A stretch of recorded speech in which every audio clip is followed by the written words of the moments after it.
Hi friends, ఇదైతే నేను భవానీపురం నుంచి 10:30కి స్టార్ట్ అయ్యాను టెంపుల్కి. మంగళగిరి వెళ్ళేసరికి 11:30 అయింది. ట్రావెల్ చేసుకుంటూ రావాలి కదా, ట్రాఫిక్ కూడా బాగా ఉంది భవానీపురంలో. ఇప్పుడైతే ప్రస్తుతం అయితే కింద నరసింహస్వామి టెంపుల్ అయితేనే దర్శనం చేసుకున్నాం. పైకైతే వెళ్ళలేదు, ఆల్రెడీ 12 అయిపోయింది. 12 అయిపోయింది కాబట్టి పైకి అయితే ఆటోలు అంత తిరిగలేదు. ఈరోజు ఫ్రీ బస్ కూడా ఏం లేదు పైకి. కాకపోతే నేను పేషెంట్ అని పైకి ఎక్కలేకపోయాను. అదిగోండి ఫ్రెండ్స్, రేపు మంగళవారం ముక్కోటి ఏకాదశి కదా, అందుకని లైన్స్ అన్నీ చూడండి ఎలా కట్టేశారో.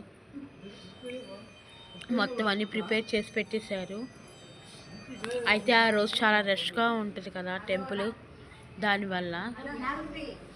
ఇప్పుడైతే ప్రస్తుతం అయితే ఇలా ఉంది. ఒకసారి చూడండి, చూడండి ఎలా కొట్టేశారో.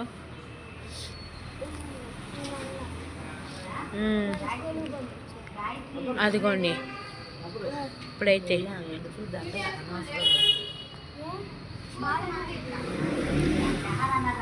బాగా కట్టేశారు. లోపలికి వెళ్ళారు. లోపలికి వెళ్ళిన తర్వాత చూడండి, మేమైతే ఎంట్రన్స్ అయ్యాం లోపలికి. ఇప్పుడే మొత్తం కట్టేశారు. అదిగోండి చూడండి ఎలా కట్టేశారో. మేమైతే లోపల దర్శనానికి అయితే వెళ్తున్నాము.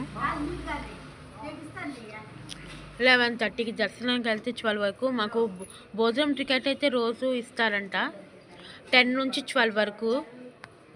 కాకపోతే మాకు తెలియలేదు ఆ విషయం, వేరే వాళ్ళని అడుగుతూ తెలిసింది. అగౌన్ ఫ్రెండ్స్, లోపలికైతే ఎంట్రన్స్ అవుతున్నాము. ఈ డిస్టర్బెన్స్ వల్ల నేను సరిగ్గా వీడియో తీయలేకపోయాను. ఈసారి తప్పకుండా తీస్తాను వీడియో, తప్పకుండా తీసి Panakala Swamy. Please friends, subscribe and like చేయండి ప్లీజ్.